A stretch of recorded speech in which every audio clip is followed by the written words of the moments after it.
Welcome to County Island. Now the name might evoke thoughts of the exotic, but in reality it's something quite unique here in Gilbert, Arizona, and in other parts of Maricopa County as well. Now while you might spot a few palm trees here in Maricopa County, the image of crystal clear blue waters meeting the sandy shores isn't something you'd expect to find here. Why? Well, because this is the heart of the desert. So the big question here is, how on earth do we have islands in the middle of all this? What's up everyone, Ryan Meeks here with Escape to Arizona and eXp Realty. On this channel we talk about all things to make your move super smooth down here to Arizona. If you guys have any questions, if you need help making the move, feel free to shoot me a call, send me a text, set up a Zoom meeting with me, whatever works for you guys. Send me an email. I'm always here for you to answer your questions. And with that, we're going to talk about county islands.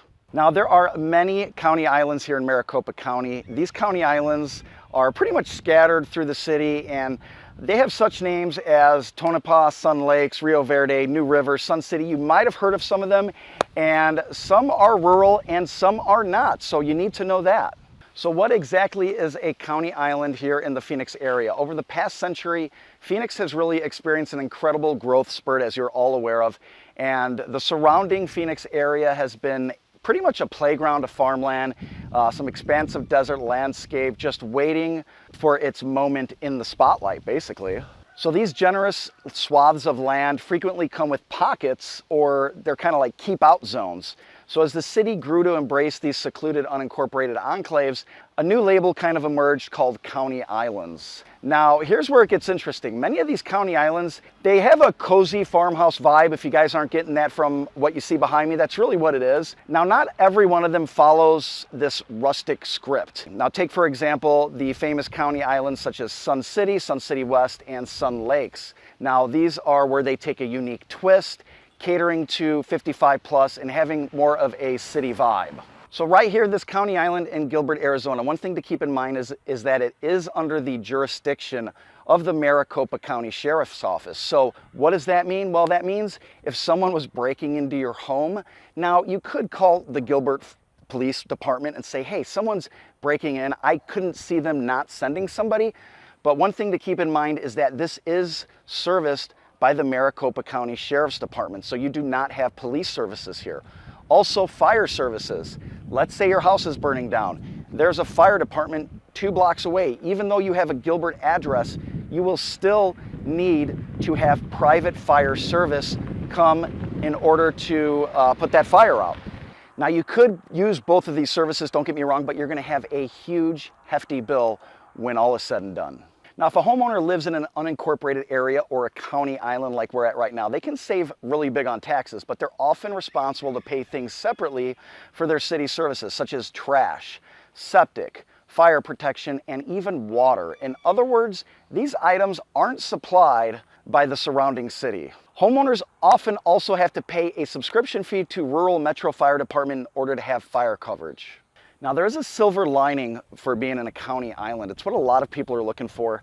A lot of the phone calls I get are like, hey, we don't want to be in an HOA and we don't want any type of governance around our home. So this would be great if you're that kind of buyer specifically.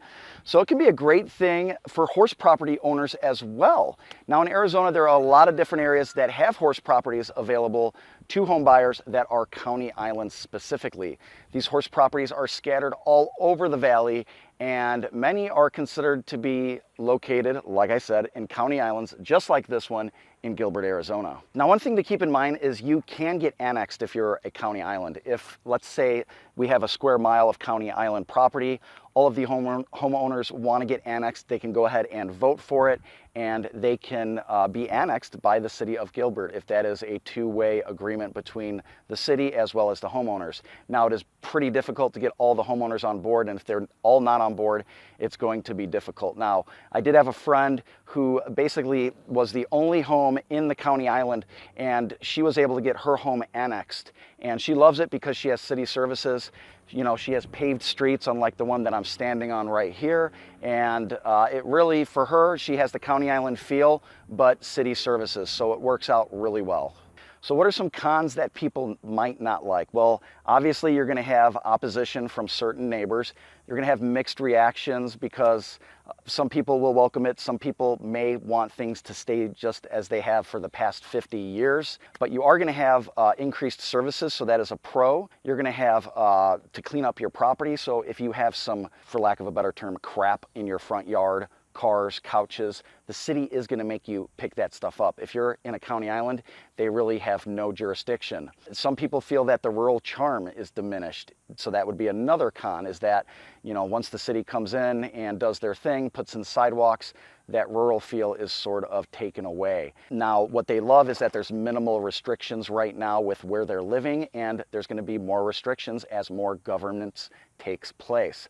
Also, higher taxes. That's another thing that obviously homeowners don't want the burden of. So once you get annexed by the town of Gilbert, you are going to have higher taxes. And obviously just overall government influence, some can view that as a bad thing. Unfortunately, in county islands, it's still hot as hell in the summer, so we're working up a sweat here, right? So some frequent questions I'm asked by home buyers are, number one, are county islands within HOAs? And the answer is absolutely not. So a homeowners association is just another level of government underneath the town of Gilbert. And if the town of Gilbert isn't above them, well, you know what? The HOA is not going to exist. So you have no HOA fees, no monthly fees, nobody looking over your shoulder telling you you can't have a dumpster outside of your house. You can do whatever you want. We got some chairs over here as well. I mean, whatever your heart desires, you can do in a county island, as long as it's within legal bounds. You could even have miniature horses. Look at those guys. Pan to the miniature horses. Look at those suckers. Who doesn't want a miniature horse, right? Now, another question I get is, if you have a big family, you move into a county island, where are the kids going to go to school? Well, they will still be serviced at your nearest district, so definitely do your research on that. Find out what district you guys are in, and your kids will still be able to go to school. Don't worry about it. They will probably be arrested if they stay home from school, so don't sweat that. There are schools, public schools, charter schools that they can go to, and I'm in the Higley School District, and from what I understand, there's not too much of a wait list at any of these schools besides the Bridges Elementary, which isn't far from here because that's a super good school. But anyway, school districts, you guys will be fine. Your kids will get a quality education. So if you guys are looking for a home in a county island, I will have the links to all of the county island homes separated by city or town below. So go ahead and fill that out. We'll get that sent over to you guys. It is directly on my website. So feel free to browse that. And hey, if you guys need any help making, there are some, look at these dogs. If you guys have any questions about making the move to Arizona, feel free to reach out, call, text, email. Happy to help you guys out, and we'll see you on the next one.